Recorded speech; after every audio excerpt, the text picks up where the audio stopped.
interrupção de tarefa, perda de foco, e começamos a ganhar aí uma qualidade de presença maior para fazer as tarefas num ritmo mais sintônico, mais harmônico. Essa presença, por incrível que pareça, ela vem da capacidade de estabelecer vínculo, não só com as pessoas, mas estabelecer sentido e significado para aquilo que está sendo feito a partir de uma sensação de prazer, de gratificação, de realização, que é diferente daquele outro modelo adrenérgico, dopaminérgico, mais predador, mais competitivo. O prazer ali é outro, mas muitas vezes desgastante. Depois de trabalhar um bom tempo com o gerenciamento de estresse, alguns pontos foram ficando ressaltados. 4 emoções primitivas começaram a predominar nos estudos. E elas são quase que uma sequenciazinha. No primeiro estágio, a gente encontra o medo. E a gente pode falar de vários níveis de medo. Eu tenho a possibilidade de desenvolver esse tema do medo. Do medo brota a ansiedade. A ansiedade é uma espécie de medo deslocado em relação ao tempo, É um medo ligado à espera, à expectativa. A gente até fala ansiedade de espera, não é só ansiedade, é ansiedade de espera. O próximo tópico de emoção negativa ou primitiva é a raiva. Então olha que interessante, você tem medo. O medo gera uma ansiedade. Essa ansiedade vai gerar um movimento que lá o Hans Selye muito bem estudou, o Robert Sapolsky depois em Berkeley aprofundou, que é aquele que em inglês o pessoal fala fight or flight. Você vai atacar ou vai correr. Ou mato ou morro. Ou corro para o mato ou fujo para o morro, não é assim? Então, o reflexo mais primitivo diante de uma ameaça, quando você está encurralado, é atacar, é agredir, é avançar. O bichinho menorzinho colocado sob uma situação de ameaça vira uma fera. Ele está se defendendo. Acontece que quando esse movimento é feito de forma reativa, ele vem com uma carga energética muito intensa e com um tônus neuromuscular, neurovegetativo e uma dinâmica neuroendócrina que é de raiva. Mas olha o que é a raiva. É um movimento reativo a uma situação de ameaça. Então, a raiva é a formação reativa derivada do medo e da ansiedade. E quando o movimento de raiva não resultou em eliminar a ameaça ou fugir dela, porque você pode usar essa descarga adrenérgica, dopaminérgica para fugir também. Esse Robert Sapolsky, o pesquisador lá de Berkeley, ele tinha um livro com um título muito interessante. Why Zebras Don't Get Ulcer. Por que zebra não tem úlcera? Você sabe por que não? Porque toda vez que a leoa cerca zebras, elas saem correndo. A mais doentinha, a menorzinha, ou a mais velhinha, ou a que bobeou, vai virar comida de leoa. Todas as outras vão fugir. A carreira, a correria, é uma forma adrenérgica, dopaminérgica de descarga das tensões. Nesse sentido, quando a carreira é completada e a fuga se realizou com sucesso, ufa, a zebrinha para beber água, olha para os lados, não tem onça nenhuma e ela está feliz. Triste um pouquinho porque a priminha ficou para trás, mas ela está sã e salva e a leoa só vai procurar a zebra para comer semana que vem. Então ela está lá curtindo. Ela não guarda aquela ansiedade sem descarga. Ela não guarda aquela raiva sem botar para fora. Ela conseguiu, na corrida, metabolizar tudo aquilo. Nós não. A gente tem que matar 1, 2, 3 leões por dia. A raiva permanece e você não tem onde descarregar. Às vezes você vai descarregar no cigarro, na bebida, em drogas recreativas. Pode até fazer um Muay Thai, um Jiu-Jitsu, mas nunca vai ser a descarga. Claro que tudo isso ajuda, mas não a descarga intensa que poderia trazer para você uma sensação de liberação. Quando que ela acontece? Quando esse movimento de carga, ela pode ser realizado em termos de uma descarga potente.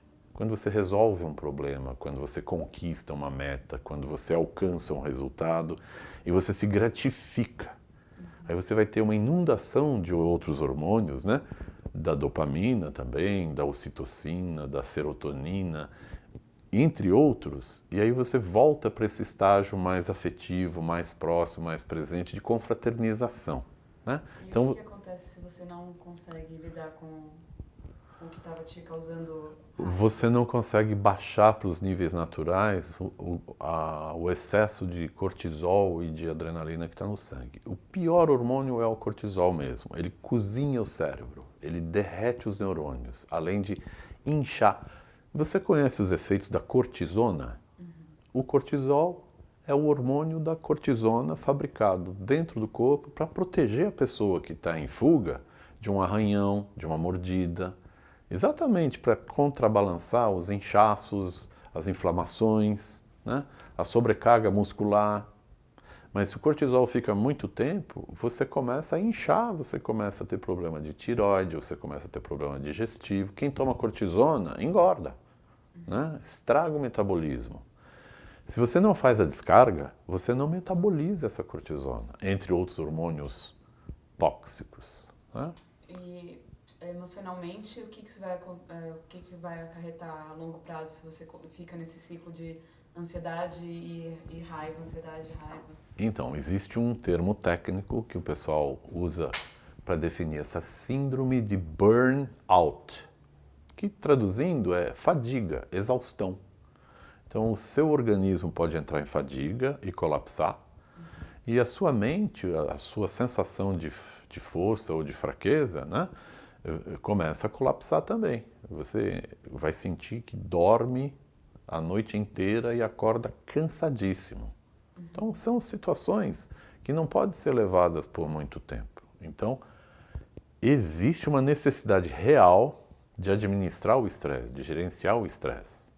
E à medida que a gente foi lidando com estas 4 primeiras emoções primitivas e estudando a neurofisiologia do estresse, a gente foi se dando conta que a melhor maneira de resolver o problema do estresse é transformar emoção primitiva, reativa, e olha aqui o truque, a alquimia, né?